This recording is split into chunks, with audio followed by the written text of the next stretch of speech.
Dinimizde umra жана ажылык ибадаты бул баарыбызга белгилүү болгондой ажылык ибадаты бул исламдын алейкум ассалам рахматуллахи ва баракатух эң негизги түркүктөрүнүн бири болуп эсептелет. Пайгамбар саллаллаху алейхи ва саллам Ibn Umar radıyallahu anhumadan gelen hadisinde Buniyel İslamu ala khams. İslam dini 5 türküktün üstüne kurulgan dep oşol 5 türküktü bayandap gelip 5. türkügün ve haccil beyti men istata'a ileyhi sabila. Allah subhanahu ve ta'ala'nın үйі болған Каабаны зиярат кылып, ажылык ибадатын жасоо деген. Ким үчүн? Ошол азыркы хадисте эскерилгендей, мүмкүнчүлүгү жеткен адам үчүн. Ал иншалла мүмкүнчүлүгү жеткен адам кандай болуу керек? Ал мүмкүнчүлүк деген эмне иншалла келечектеги сөздөрүбүздө келет. Демек, урматтуу мусулман бир тууган, бул ажылык ибадаты болсун, умра ибадаты болсун, бул динибиздеги эң эле сооптуу болгон, динибизде жогорку даражада турган ибадаттардан болуп эсептелет. Пайгамбар саллаллаху алейхи ва саллам өзү баарыбызга белгилүү болгондой ажылык ибадаты парыз болгондон кийин өмүрүндө бир жолу ажылык жасаган. Ал да болсо алымдар айткандай, ошол хижри жылы боюнча 10-чу жылы Пайгамбар саллаллаху алейхи ва салламдын ажылыгы хаджатул вада, коштошуу ажылыгы деп белгилүү. Жана ошондой эле Наби саллаллаху алейхи ва саллам өмүрүндө 4 ирет умра ибадатын жасаган. Алымдар айткандай, эң биринчи умрасы ошол Умратул Худайбия деп аталат, 6-чы жылы. Хижри жылы боюнча 6-чы жылы биринчи умрасын жасаган. Экинчи умрасы 7-чи жылы болгон, хижри жылы боюнча. 3-чү умрасы болсо алымдар айткандай 8-чи хижри жылында, ал эми 4-чү умрасы ошол ажылыгы менен кошо ажылык жасаган жылы болгон. Демек, Пайгамбар саллаллаху алейхи ва саллам өзү эмне бүгүнкү темабыздын, бүгүнкү сабагыбыздын темасы болгон умра ибадатын жасаган. Пайгамбар саллаллаху алейхи ва саллам ажылык ибадаты боюнча хадисинде келет: "Литахузу анни манасикакум лаалли ла алқакум ба'да амикум хаза" деген. Менден ажылык ибадаттарыңарды үйрөнүп калгыла, менден ажылык ибадаттарды көрүп билип алгыла, мүмкүн мен силерге бул жылдан кийин жолукпайттырмын деген. Айткандай эле Пайгамбар саллаллаху алейхи ва саллам ошол ажылыгын жасагандан кийин алымдар айткандай бир жылга жетпей бул дүйнө менен кош айтышкан. Пайгамбар саллаллаху алейхи ва саллам Абу Хурайра радıyallahu анхудан келет, имам Бухари жана имам Муслим рахимахуллахлар чыгарган хадис, умранын жана ажылыктын диндеги ордун баяндап туруп айтат: "Ал-умрату илал-умрати каффаратун лима байнахума" деген. Умра андан кийинки умрага чейин эгерде мусулман адам 2 ирет умра жасай турган болсо, ошол 2 умранын ортосундагы жасалган күнөөлөрдү өчүрүп каффарат болот деген. Күнөөлөрдүн өчүрүлүүсүнө себеп болот деген. Алымдар айтышат, демек бул пайгамбар саллаллаху алейхи ва салламдын хадисинде умраны эгерде мүмкүнчүлүгү болуп турса, мусулман адам эмне үзбөй, токтотпостон жасап туруу керек деп айтышкан. Эмне үчүн? Анткени пайгамбар саллаллаху алейхи ва саллам умра кийинки умрага чейинки болгон күнөөлөрдү өчүрөт деп атат.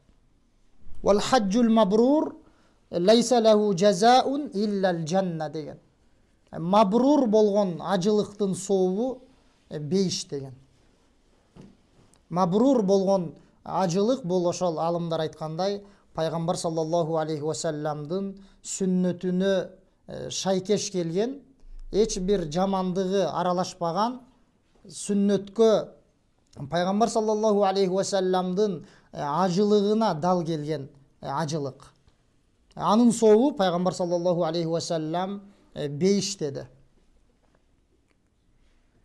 Дагы имаму Тирмизи жана Ибн Хузайма рахимахуллалар өздөрүнүн хадис китептеринде алып келген хадисте пайгамбар саллаллаху алейхи ва саллам табиу байнал хаджи вал умра деди.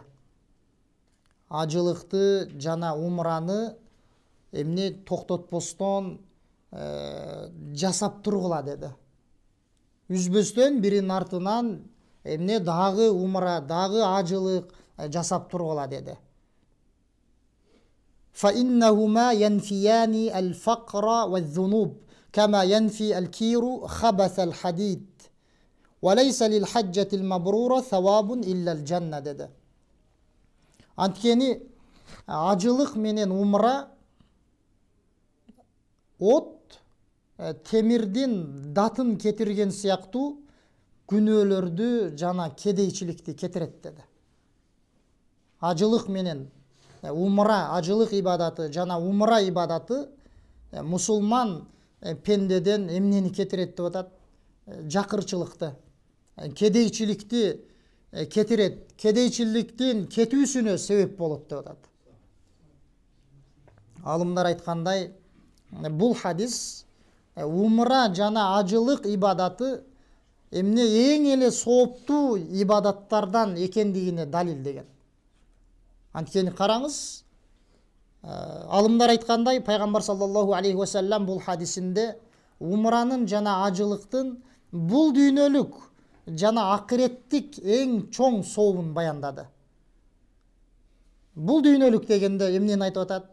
Мусулман адамдан кедейчиликти кетирет. Мусулман адам эгерде ажылык умра амалдарын жасап жүрө турган болсо, ал адамдан кедейчилик кетет деди. Бул дүйнөдөгү пайдасы. Акыреттеги пайдасын баяндап туруп эмне деп атат? Ал ошол күнөөлөрүн өчүрөт.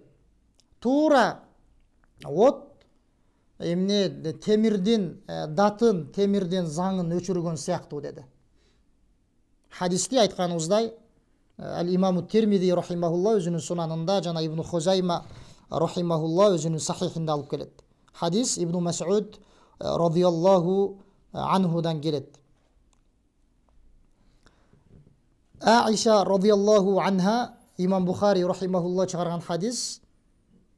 Аиша радияллаху анха айтат: "Я Расулаллах, нарал джихада афдалал амал. Афала нужахид" dedi. О Аллахтын элчиси, биз Аллахтын жолунда жихад кылууну, согушууну эң абзел болгон амал деп билебиз dedi. Афала нужахид dedi. Биз дагы аялдар согушсак болобу dedi. Биз дагы согушсак болобу dedi. Ошондо пайгамбар саллаллаху алейхи ва саллам ла dedi. Жок dedi. Лакунна афдалул джихад dedi. Силерге эң сонун жихад бар dedi аялдар үчүн. Ал эмне десе хаджун мабрур деди.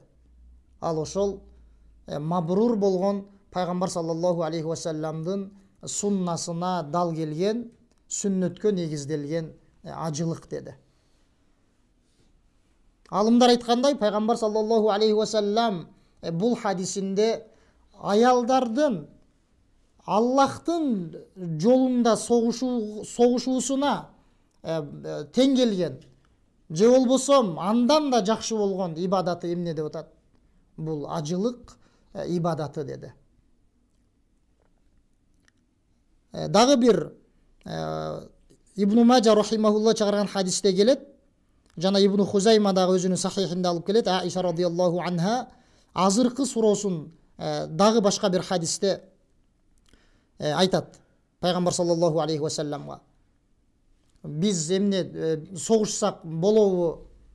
Жихад бул эң сооптуу ибадат болуп эсептелет деп айтканда пайгамбар саллаллаху алейхи вассалам эмне дейт?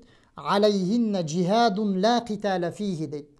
Аялдардын мойнунда ооба жихад бар, бирок согушу жок, урушу жок жихад дейт. Ал эмне десе ал хаджу вал умра деген. Ажылык жана умра ибадаты деген. Демек, мынакей пайгамбар саллаллаху алейхи вассалам бул хадисинде дагы ажылыктын жана умранын сообун, артыкчылыгын баяндап атат. Бизде келечекте келет, биздеги акыбал мусулмандарда ушунчалык деңгээлге түшкөн, кээ бирөөлөр ажылыкты же умраны кандайдыр бир сыпаттар же болбосо кээ бирки ушунчалык бай болгон адамдарга гана парыз деп билишет. Бул албетте туура эмес. Айтканыбыздай, бул ажылык ибадаты өзгөчө бул исламдын түркүктөрүнүн бири болуп эсептелет. Жада калса умра ибадаты дагы келечекте келет, бул важып болгон ибадаттардан болуп эсептелет. Кийинки хадисте келет, пайгамбар саллаллаху алейхи вассалам дагы суралды. Айюл амали афдал деп. Кайсыл амал эң сооптуу болгон амал деп. Фазилеттүү болгон амал кайсыл амал деп суралды. Ошондо иманун биллахи ва расулихи деди. Аллахка жана анын элчисине ыйман келтирүү деди. Аллахка жана анын элчисине ыйман келтирүү деди. Кыйла сумма маза? Андан кийин кайсыл амал фазилеттүү, артыкчылыгы чоң болгон амал деп суралды. Ошондо ал джихаду фи сабилиллах деди. Аллахтын жолунда күрөшүү деди. Кыйла сумма маза? Андан кийинкичи деп суралды. Ошондо хаджун мабрур деди. Ажылык мабрур болгон, эмне шариатка каршылыктары жок болгон ажылык деди. Хадис Бухариде, Муслимде келет. Жана да пайгамбар саллаллаху алейхи вассалам Абу Хурайра радиаллаху анху риваят кылган хадисте бул сахаба айтып атат: Сами'ту набия саллаллаху алейхи вассалам, мен пайгамбар саллаллаху алейхи вассаламдан уктум дейт. Ман хаджа лилла, кимде ким Аллахтын ыраазылыгы үчүн ажылык кыла турган болсо деди. Фалам ярфус, ошол ажылыгында аялына жакындык кылбаган болсо деди. Аялы менен жакындык кылбаган болсо, ошол жакындыктан алдыңкы амалдарга, жыныстык катнаштан алдыңкы амалдарга барбаган болсо, ажылык жасап аткан учурунда. Валам яфсук, жана күнөө иштерди жасабаган болсо, ажылыгында ражаа каяуми валадатху уммуху деди.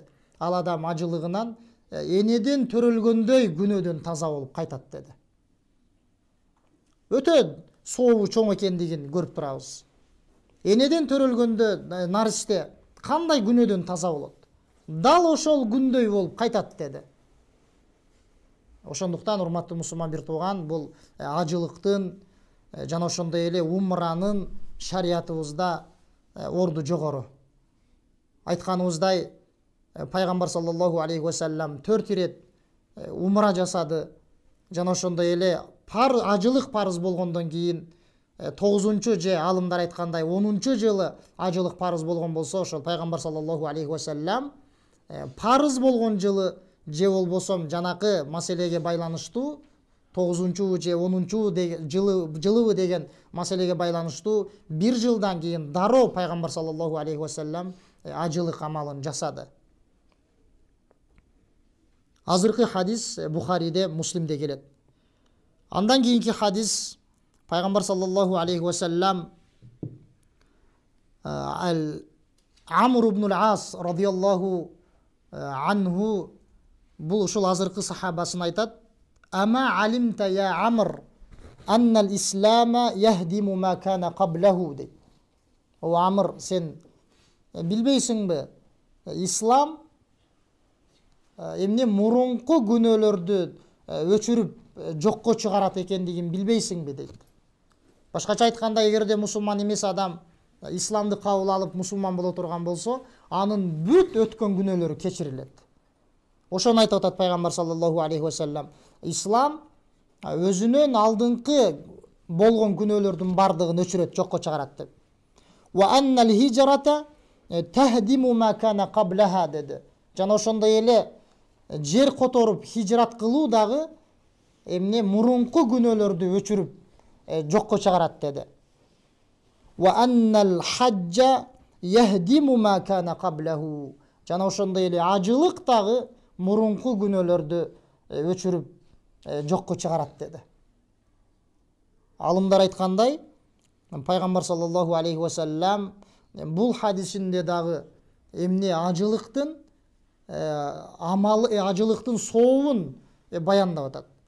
Анын сообу ошол туура эмне хижрат кылуу жана ошондой эле исламды кабыл алуу мурунку күнөөлөрдү өчүргөндөй эмне бул дагы ажылык дагы дал ошондой күнөөлөрдү өчүрүп жокко чыгарат деди.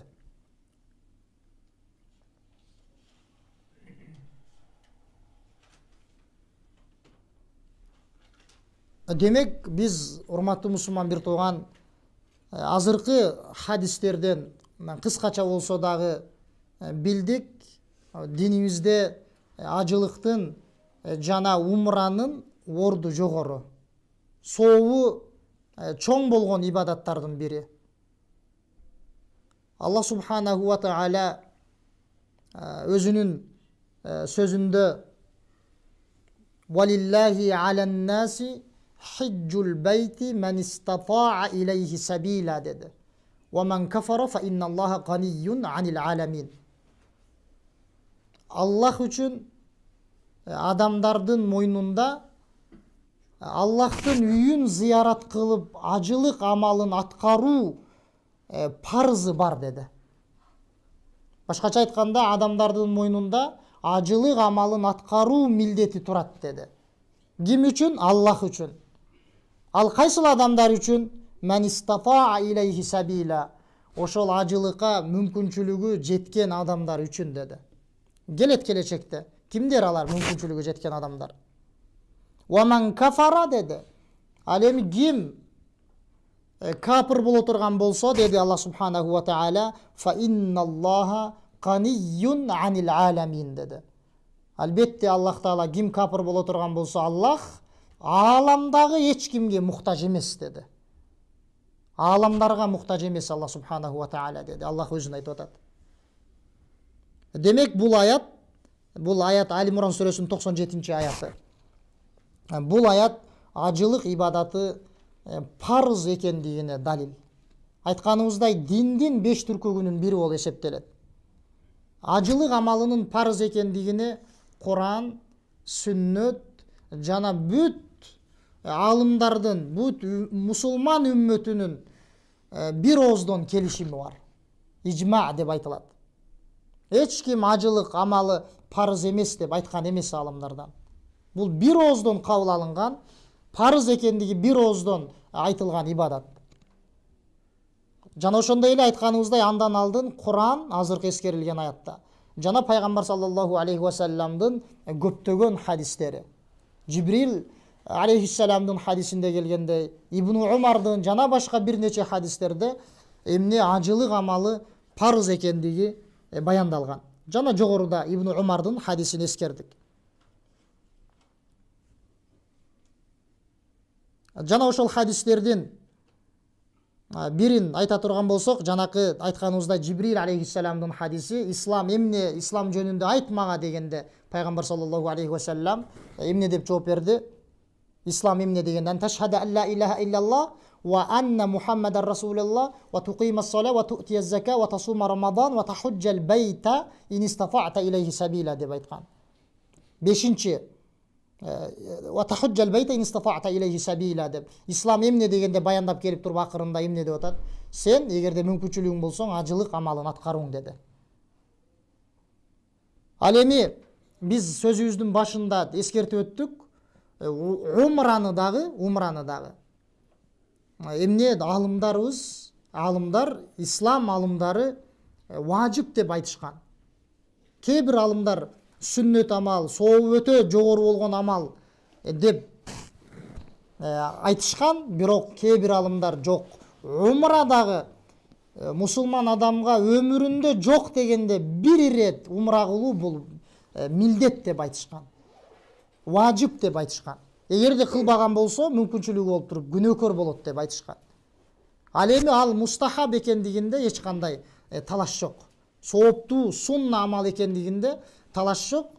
Эмне жанакы важип экендигин дагы жада калса алымдар айтышкан. Ал алымдардын далили кайсыл? Ибн Мажа рахимахулла жана имам Ахмад өзүнүн муснадында алып келет. Ибн Мажа рахимахулла өзүнүн сунанында алып келет. Ибн Хузайма рахимахулла өзүнүн сахихинде алып келет. Тастыкталган хадис пайгамбар саллаллаху алейхи вассаламдын, жана жогоруда дагы айттык, бул хадисти пайгамбар саллаллаху алейхи вассаламдан Аиша радиаллаху анха: "О Аллахтын элчиси, аялдарга эмне согушуу барбы? Анткени согушуу бул өзүнүн шарттары табылган болсо, ошол исламга шайкеш келип, исламда көргөзүлгөндөй боло турган болсо өз ордунда бул милдеттүү болуп калат да." Ошол сыяктуу эле бул жерде айтып атат: "Хал алан нисаи жихадун", аялдарга Аллахтын жолунда күрөшүү барбы дегенде, ооба бар, бирок урушуу, согушуу жок күрөш деп жанагы хадисте айтты. Ажылык жана умра деди. Алымдар айтышат, бул хадисте умра деп дагы эскерилип атат. Демек умра дагы важип деп айтышкан. Анткени алайхинна деп айтып атат. Жихадун ла китала фии ал-хаджу вал умра деп айтылып атат дешкен. Жана ошондой эле умранын важип экендигине далилдердин бири Ибн Хузайма рахимахулла чыгарган хадис өзүнүн сахихинде. Иснады алымдар айткандай ишенимдүү риваятчылардан турат. Жана ошондой эле Дарокутни рахимахулла өзүнүн сунанында алып келет. Бул имам дагы имам Дарокутни иснадуху сабитун сахих деп айткан. Бул хадистин иснады, риваятчылары бардыгы ишенимдүү, тастыкталган деп айткан. Бул хадисте пайгамбар саллаллаху алейхи вассалам исламдын 5 түркүгүн баяндайт. Ислам деген эмне дегенде, эмне сен Аллахтын жалгыздыгына, Мухаммадтын пайгамбар экендигине күбөлүк берүүң, жана намаз окууң, зекет берүүң, жана орозо кармооң, жана ажылык, жана ошондой эле умра жасооң деп айткан. Бул хадисте умра дагы кошо келет бирге. Жанагы Ибн Умардын хадисинде ислам 5 түркүгө курулган дегенде, ал хадисте ажылык гана эскерилген. Ал эми бул азыркы биз эскерип аткан хадисте эмне умра дагы эскерилген. Ислам 5 негизден турат. Ислам деген ушул деп пайгамбарыбыз баяндап келип, ажылык менен бирге умра ибадатын дагы эскерген. Умра дагы алымдар айтышат. Демек пайгамбар саллаллаху алейхи вассалам бул хадисинде умраны исламдын эң негизги амалдарынан деп, исламдын түркүктөрү менен бирге эскерди. Демек дейт, умра ибадаты дагы важип болгон ибадат деп айтышкан. Жана ошондой эле Абу Ризин ал-Укайли радиаллаху анху, бұл сахаба пайғамбар саллаллаху алейхи уассаламға келді дағы, я Расулаллах деді, умра важib екендігіне далилдердің бірі. Инна аби шайхун кабир. О Аллахтың елшісі, менің атам қартайып қалған кіші деді. Жашы бір қаншаға барып қартайып қалған кіші ла ястатиул хадж, ажылық жасай албайды деді. Жасай албайды, қартайып қалды деді. Валал умра деді, умрадағы жасай албайды деді. Валал заан деді, умраға бару үшін бір улоғы, же ал кездердегі төгө, же улоғы дағы минип жүре албайды деді. Ошондо пайғамбар саллаллаху алейхи уассалам эмне деді? Худжа ан абика ва'тамир деді. Сен атаңдың атынан ажылық қылғын, егерде қартайып қыла албай қалған болса, жана умра жасағын деді. Умра дағы жасағын деп, умраға дағы бұйрық атады. Алымдар айтышат, демек умра дағы важип дешет. Анткени егерде важип болбой, мустахаб, сунна болгондо, пайғамбар саллаллаху алейхи уассалам умра дағы жасағын деп айтмақ емес дешкен. Анткени бұл сахаба келді да, хадис Тирмидиде келеді. Менің атам қартайып қалды, бара албайды деп атады. Бара албайды, қартайып қалғандығын ескеріп атады. Бирок алымдар айткандай, бұл хадистен билебиз, анын баруға мал дүйнөсү жагынан мүмкүнчүлүгү бар. Бирок ден соолугу жагынан, ден соолугу эмне картайып калгандыгы үчүн мүмкүнчүлүк бербейт. Ошондо айтып атат, эмне деп атат? Менин атам ажылык жасай албайт, умра дагы жасай албайт, улоого дагы минип бара албайт деди. Эмне кылам деди эле пайгамбарыбыз, эмне деди? Атаңдын атынан ажылык дагы кылгын атынан, жана умра амалын жасагын деди. Айтканыбыздай алымдар айтышат, мынакей бул хадистагы умра ибадаты дагы важib ибадаттардын бири экендигине далилдешкен. Демек, урматтуу мусулман бир тууган, ажылык ибадатында шек жок. Ал диндин түркүктөрүнүн бири. Диндин 5 түркүгү болсо ошонун бири. Ал эми умра ибадатын билдик азыркы хадистерден. Эмне экен умра ибадаты дагы бул важib болгон ибадат болуп эсептелет. Өмүрүндө мусулман адам жок дегенде бир ирет умра кылуу керек. Азыр шарттары келет, кимдерге умра кылуу милдет экендиги. Эми ошол ажылык болсун, умра ибадаты болсун, кимдер кылуу керек, кимдер аткаруу керек, кимдерге парыз, башкача айтканда. Биз жанакы айтканыбыздай, биз өзүбүз түшүнүп жүргөнүбүздөй, мүмкүнчүлүгү болуп турса деле кечиктирип, ажыны болсун, ажылыкты болсун, умра ибадатын болсун кечиктирип, иншалла келечекте деп бир кандайдыр бир жылдардан кийинки пландарга коюп, же болбосо ажылык жана ошондой эле умра бул эмне, кандай десек, өтө эле бай болгон адамдарга гана важib деп айтып жүргөндөйбү, же кандай? Мисалы, ушул эле шартка караганда алымдар айтышат, ал-хаджу вал-умра важибани аля кулли муслимин акилин балигин хуррин кадирин. Ажылык жана умра важib деп айтышты. Кимдерге? Ар бир мусулман адамга мусулман болуу керек. Анткени мусулман эместен эч бир ибадат кабыл болбойт. Мусулман эмес адам 100 ирет ажылык жасаса дагы, 100 ирет умра ибадатын жасаса дагы андан кабыл болбойт. Эмне үчүн? Анткени ал келмени келтирип эң биринчи шартты аткаруу керек. Аллахтын жалгыздыгына ынанып, пайгамбар саллаллаху алейхи вассаламдын пайгамбар экендигине ынанып, ислам динин кабыл алуу керек. Демек, эң биринчи шарт мусулман болуу керек. Экинчиси акилин деди. Акыл эси жайында болуу керек ошол мусулман адамдын. Жинди болуп оорубаган болуу керек. Анткени пайгамбар саллаллаху алейхи вассалам хадисинде айткан, руфи ал каламу ан саласин деген. Ау ан саласа деген. Калем 3 түрлүү адамдан көтөрүлгөн деген. Башкача айтканда 3 түрлүү адам бар, аларга күнөөлөр жазылбайт деген. алар суракка тартылбайт деген. Ошол үч түрлүү адамдын бирин баяндап, ва анил маджнуни хатта юфиq деген. Жинди адам, акылынан ооруп, жинди болуп ооруп калган адам, ал качанга чейин? Ал айыгып, ошол оорусунан айыгып, акылына келгенге чейин деген. Демек, экинчи шарты, биринчиси мусулман болуп, экинчиси акыл эси жайында болуу керек. Эркек адам болсун, аял киши болсун. Жаш жигит болсун, жаш кыз болсун, айырмасы жок. Баары ушундай. Үчүнчү шарты балиqin деди. Балакат жашына жеткен болуу керек.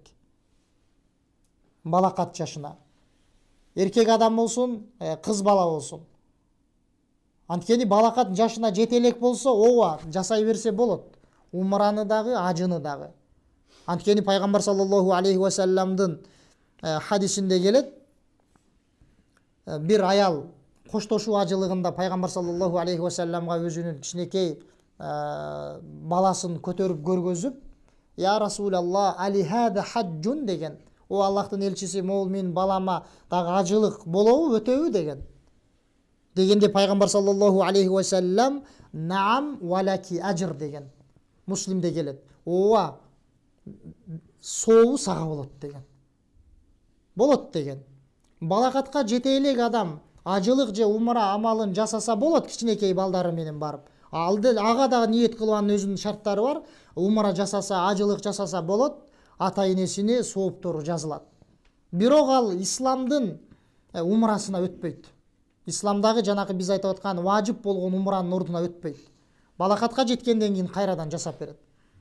Жана ошондой эле ажылык амалын мисалы жасаган болсо, анын дагы ажылык, исламдагы ажылыкка өтпөйт. Кийин балакатка жеткенден кийин мойнундагы, эгерде мүмкүнчүлүгү болсо, мойнундагы исламдагы ажылык милдетин аткарып берүүсү керек болот.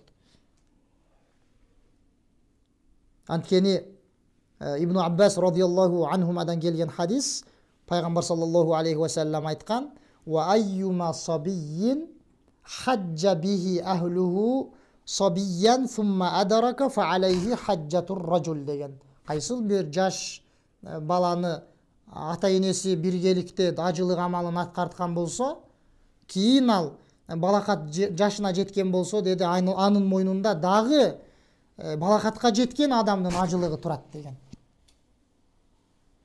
Ушул хадистердин негизинде эмне экен? Жаш бала дагы эгерде ажылык амалын, умра амалын жасаган болсо, ал өтөт, ата энесине сообу болот, бирок кийин балакатка жашына жеткенден кийин башынан ажылыгын жана умрасын жасап берет. Демек, үчүнчү шарт ушул. Мусулман адам болуу керек. Экинчиси акыл эси жайында болуу керек. Үчүнчүсү айтканыбыздай эмне? Муслимин, акилин, балиг, үчүнчүсү балакатка жашына жеткен болуу керек. Төртүнчүсү хуррин, эркин болуу керек. Кул болбоо керек. Кул адамга дагы ажылык же умра ибадатын жасоо парыз эмес. Анткени ал байкуш кул адам өзүнүн кожоюнунун жумуштары менен алек. Ал ошого байланган. Анын мал дүйнөсү дагы ошол кожоюнунун мал дүйнөсү болуп эсептелет. Ал эмне тапкан болсо кожоюнунун болуп эсептелет. Ошон үчүн Аллах субханаху ва таала кул адамдарга ажылыкты же умраны парыз кылган эмес. Алардан ушул сыяктуу бир нече ибадаттарды алып таштаган, жеңилдетип. Бирок ошол кул болуп турган учурунда жасап алган болсо дагы эгерде, бирок ал хадисте келет, азыркы жогорудагы эскерген хадисте, ал дагы азаттыкка чыккандан кийин башынан жасап берет, эгерде кул абалында жасаган болсо. Демек, төртүнчү шарт эмне экен? Бул ошол азаттыкта болгон адам болуу керек. Башкача айтканда, кул болбош керек. Бешинчи шарты бул ошол кадирин. Айттык го, аля муслимин, акилин, балигин, хуррин, кадирин деп. Мүмкүнчүлүгү, кудурети жеткен адам болуу керек.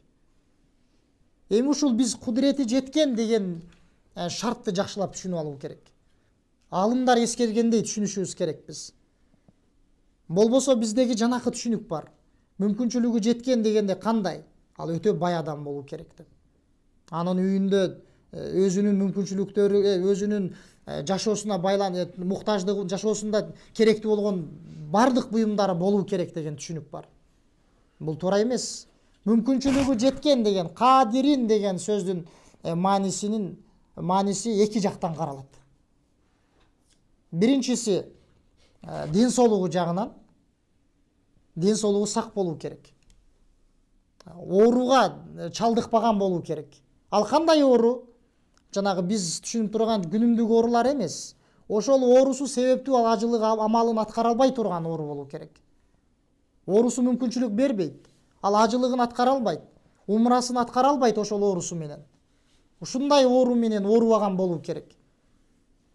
Жана ошондой эле ошол оорусу айыкпаган оору болуу керек. Умра же ажылык амалын жасоодон тосуп кое турган оору ушундай оору болуу керек. Эгерде келечекте айыга турган оору болсо, ал айыккандан кийин жасап берет. Ошол демек мүмкүнчүлүгү жеткен, кудуреттүү адам болуу керек дегендин биринчи карай турган жагы бул эмне экен? Ден соолугу сак болуу керек. Экинчи тарабы ошол каражат жагынан мүмкүнчүлүгү жеткен болуу керек. Каражат жагынан. Ал кандай? Алымдар эскергендей, ал адам акчасы, ошол малы болсо, акчасы, каражаты болсо, канчалык деңгээлде ошол ажыга же умрага барып келүүгө, жеп, ичип, жана ошондой эле ошол жол киресине жете турган акчасы, жана ошол жака барып келгенге чейин үй бүлөсү жеп тура турган азыгы болсо, ушул адам кудурети жеткен адам деп айтышкан. Эгерде карап көрө турган болсоңуз, бул шартка ар бир эки мусулмандын бири мүмкүн, же болбосо ар бир үчүнчүнүн бири, үчтүн бири эмне мүмкүнчүлүгү жетиши мүмкүн. Карасаңыз, сиз барып келгенге сиздин каражатыңыз жетет, тамак аш, жол кире, ушул сыяктуу каражаттарга. Жана ошондой эле сиз барып келгенге чейин үй бүлө, бала чакаңыз жеп ичип тура турган азыгы болсо, ошол адамга парыз, милдет болуп эсептелет. Ал адам айтканыбыздай айырмасы жок. Жанагы шарттар табылган болсо, ал аял адам болсун, эркек адам болсун, жашы улгайган болсун, эгерде бара ала турган болсо, айырмасы жок. Жаш болсун, дагы кээ бирөөлөрдө бизде дагы ушул жерде дагы бир туура эмес түшүнүк бар. Жаштар умрага же ажыга барса негизи кандай, же бир аз жашы улгайганда, жашы бир нече жашка барганда баруу керек деген дагы түшүнүк болуп жүргөн бизде. Бирок алхамдулилла акыркы учурларда бул түшүнүк мүмкүн бир аз жакшырды. Демек, ислам шарттарын карап көрө турган болсок, мына ушундай эле шарттар каралган. Ошон үчүн алымдар айтышат, бул жада калса ажылык ибадаты болсун, умра ибадаты болсун, азыркы айтылгандай мүмкүнчүлүгү болуп турган адамга дароо баруусу милдет деген. Алымдар маселе койгондо, ажылык болсун, умра ажылыгы болсун, умра ибадаты болсун, ажылык ибадаты болсун, мусулман адам жана шарттары табылган болсо, дароо баруусу милдет болобу, же кечиктирип 1 жыл, 2 жыл, 3 жыл, ушундай кылып, ушундай болсо деле боло береби? Кыскасы аткарса болдубу, же болбосо дароо баруу керекпи деген маселени коюшкан. Хал яжибул хаджу вал умра алал фаур ау ала тарахи деп айтышкан. Кечиктирип деле жасай берсе боло береби деп. Алымдар айтышат, эң туурасы далилдер көргөзүп турган салмактуу сөз деген ушул маселеде. Ал ошол мүмкүнчүлүгү жеттиби, дароо парыз болот деген. Ал кечиктирилбейт деген. Эмне үчүн анда пайгамбар саллаллаху алейхи ва саллям эгерде ажылык ибадаты 9-жылы парыз болгон болсо, ажылык ибадаты 10-жылы жасады дешкен. Кечигип 1 жылдан кийин жасап атат дешкен. Биринчиден бул маселеде алымдар айткандай 9-жылы парыз болдубу же 10-жылы парыз болдубу ажылык ибадаты. Бул маселеде алымдарда талаш бар. Мейли 9-жылы парыз болду деген сөздү алган учурда дагы дешкен алымдар, пайгамбар саллаллаху алейхи вассалам Меккени тазалаган деген. 1 жыл кечиккендиги үчүн жанагы өзүнүн сахабаларынын башчылыгында ажыларды жиберип, Меккедеги бут сыяктуу жанакындай мушриктер сыйынган нерселерди бүт тазалап, ушундай тазалануусун каалаган деген. Жана ошондой эле пайгамбар саллаллаху алейхи вассалам мындан башка исламдагы эң негизги болгон, зарыл болгон ибадаттар, маселелер менен алек болуп калган дешкен. Ал эскерилген алымдардын китептеринде. Ошол себепти пайгамбар саллаллаху алейхи вассалам бир аз кечигип калган. Жанакы эң негизги себептерден улам дешкен. Ошондуктан дешет, жанакы айтканыбызда, эгерде кимдин мүмкүнчүлүгү болуп турган болсо, табылып турган болсо жанагы шарттар менен, ал адам эмне дароо барып мойнундагы милдетин аткаруу керек дешкен. Ажылык милдети болсун, айтканыбыздай, умра милдети болсун. Барыбызга белгилүү болгондой, умра ажылык ибадаты бул 1 жылда 1 ирет жасалат. Анын өзүнүн белгиленген убакыттары, айлары, күндөрү бар. Ошол мезгилдерде гана жасалат. Ал эми умра ибадаты бул анын эч бир белгиленген убактысы жок. Мусулман адам кайсыл убакытта мүмкүнчүлүгү болсо барып жасап келгенге болот. Демек ошол 5 шарт. Эркек киши болсун, аял киши болсун. Мусулман, акылдуу, акылы жайында, балакатка жеткен, кул эмес болгон, жана мүмкүнчүлүгү жеткен. Мүмкүнчүлүгү жеткен дегенди түшүндүк. Мүмкүнчүлүгү жеткен. Дагы ушул жерден дагы бир түшүнүп ала турган маселебиз. Мисалы, алымдар айтышат, кимдир бирөө эгерде ден соолугу мүмкүнчүлүк бербегенден улам, ден соолугу ооруйт, бара албайт, жанагы айтканыбыздай. Айыккы соору менен ооруйт. Бирок мал дүйнөсү бар. Акчасы жетет, барып келгенге даремети жетет. Бул адам кандай кылат деп айтышкан. Бул адам дешет алымдар, эгерде айыккы соору менен ооруса, бара албай турган болсо, бул адам өзүнүн атынан башка бирөөгө ажылык же умра ибадатын жасатат деген. Жанагы хадисте сурады го. Мен атам картайып калды, улоого дагы мин албайт, ажылыкта умрада жасалбайт, эмне кылам дегенде, ажылыгындагы жасагын, умрасындагы жасагын деди. Алымдар айткандай, ал хадистеги маани ошол, анын мал дүйнө жагынан мүмкүнчүлүгү бар, бирок ден соолугу жагынан картайып калды, бара албайт. Демек бир адам ооруп турган болсо, ошондой айыккы соору менен, бирок мал дүйнөсү жагынан каражаты жетип турса, анда өзүнүн атынан ажылык же умра ибадатын жасаган, өзүнүн атынан жасаган адамды сүйлөшүп жасатат. Жана ошондой эле алымдар дагы бир маселени эскеришет. Бир адам, бул бизде өтө көп кездешет. Бул дүйнөдөн кайтыш болду. Ажылык ибадаты парыз экендигин билди же билбеди, мисалы. Жакшы түшүндү же жакшы түшүнбөй, кадырын, парыз экендигин билбей, ушинтип жүрүп өтүп кетти. Бирок акчасы жагынан мүмкүнчүлүгү бар болуп жүргөн. Жанагы айтканыбыздай, жанакы шартка дал келет. Барып келгенге мүмкүнчүлүгү жетет, ошондой деңгээлде болчу. Бирок жасабай өтүп кетти. Эмне кылуу керек дегенде алымдар айтышат.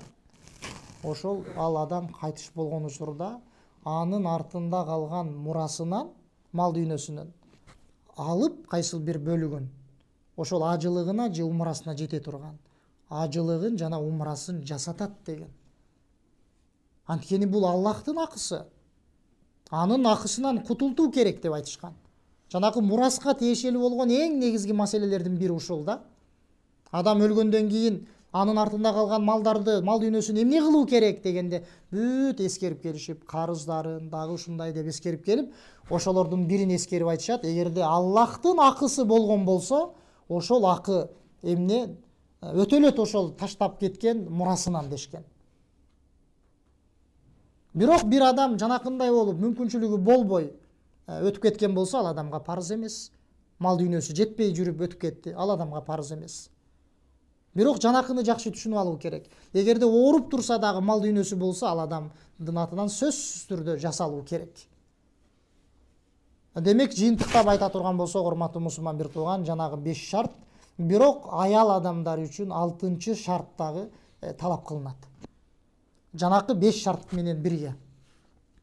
Ал кайсыл шарт? Вужуду махрамин маха. Аял киши менен бирге аны коштоп, ажылык болсун же умра болсун, махрамы баруу керек. Анткени бул ибадат. Пайгамбар саллаллаху алейхи ва саллям айткан: "Ла тусафирул мар'ату илля ма'ази махрамин" деген. Аял киши сапарга махрамы менен гана чыгат деген. Ансыз мүмкүн эмес. Эгерде махрамы жок болсо, бүт бардык шарттары табылып турса кайсыл бир аялдан, бирок махрамы жок болсо, ал аялга парыз эмес. Ажылык болсун, умра ибадаты болсун, парыз эмес, махрамы болуу керек. Бир киши, жанагы хадис бар го, Пайгамбар саллаллаху алейхи ва салламга бир сахаба келип: "Я Расулаллах, мен согушка даярданып атам. Даярданып алдым. Согушка кетип атам. Бирок деди, менин аялым ажылык кылууну каалап турат. Эмне кылайын, согушка бара берейинби?" деди го. Дегенде Пайгамбар саллаллаху алейхи ва саллям эмне деди? Ошол согуштан, жихаттан тосуп аны инталик фахуджа ма'амраатик деген. Сен аялың менен баргандагы аялыңа ошону менен бирге ажылык жасагын деген. Махрам болуп. Согуштан калтырып туруп Пайгамбар саллаллаху алейхи ва саллям махрам болуп баргын деп буйруду. Демек, бул жерде ибадат болсун. Кээ бирлер айтышы мүмкүн, бул жерде көптөгөн адамдардын коштоосунда аялдар болушу мүмкүн, башкалар болушу мүмкүн деп. Бирок ошондой болсо деле, манаки алымдар айткандай, сахабалар менен кылат болчу, сахаба аялдар менен. Эгер умра ажылыкты жасаган болсо, азыркы хадисте эскерилген сахаба аял, туурабы? Эң ишенимдүү таква адамдар менен бирге. Жана ошондой эле күйөөсү согушка даярданып алдым, о Аллахтын элчиси деди. Эмне кылайын деди. Дегенде Пайгамбар саллаллаху алейхи ва саллям сахабалар барышат, сахаба аялдар деген жок. Көрдүңүзбү, исламдын аял адамды коргогондугун ушунчалык деңгээлде коргоп койгон. Жада калса алымдар айткандай, ал жакта бир жаман нерсе көздө тутулуп, бир жаман жолго кетип калуу коркунучу болбосо деле, аял адамды коргоп койгон башка максаттар менен. Ага жардамчы болуп, аны каралашып, ага жардамчы болуп, ушундай бир жакшы пайдалуу жактарын көздөп койгон. Ошентип айтып турса да Пайгамбар саллаллаху алейхи ва саллям айтканыбыздай, жок сен бара бергин, сахабалар булар ишенимдүү адамдар деген жок. Айтканыбыздай жок деди. Сен аялыңа барып, аны менен бирге эмне ажылык амалын жасагын деди. Башкача айтканда, махрам болгун деп туруп буйруп атат жанында барганга. Ошондуктан, урматтуу мусулман бир туугандар, бүгүнкү сабагыбыз кыскача мына ушундай. Бул ошол азыр жогорудагы сөздөрүбүздү алгандай, ажылыктын болсун, умранын болсун, фазилети, артыкчылыгы динибизде ушунчалык жогору. Айтканыбыздай, ар бир мусулман адамдан аз жогорудагы эскерилген шарттар табылган болсо, сөзсүз түрдө талап кылына турган ибадаттардан, умра болсун, ажылык болсун, эмне жок дегенде бир ирет сөзсүз түрдө талап кылынат. Ал эми бир иреттен дагы ашкандыгы эмне? Пайгамбар саллаллаху алейхи ва саллямдын сүннөтүндө, өзүнүн амалында, жана ошондой эле сөзүндө Пайгамбар саллаллаху алейхи ва саллям умраны биринин артынан бирин жасап тургула, ажылыкты биринин артынан бирин дагы токтотпостон жасап тургула. Анткени ажылык жана умра ибадаты мусулман адамдан кедейчиликти жана ошондой эле күнөөлөрдү өчүрөт. Туура от темирдин датын өчүргөндөй деди. Ошондуктан ар бир мусулман адам дининдеги эң биринчи негизги болгон ибадаттарга көңүл бөлүп, Алла субханаху ва тааланын берип турган мүмкүнчүлүктөрүнөн пайдаланып жасап калганга аракет кылуу керек. Wallahu a'lam wa sallallahu wa sallama ala nabiyyina Muhammad wa ala alihi wa sahbihi ajma'in.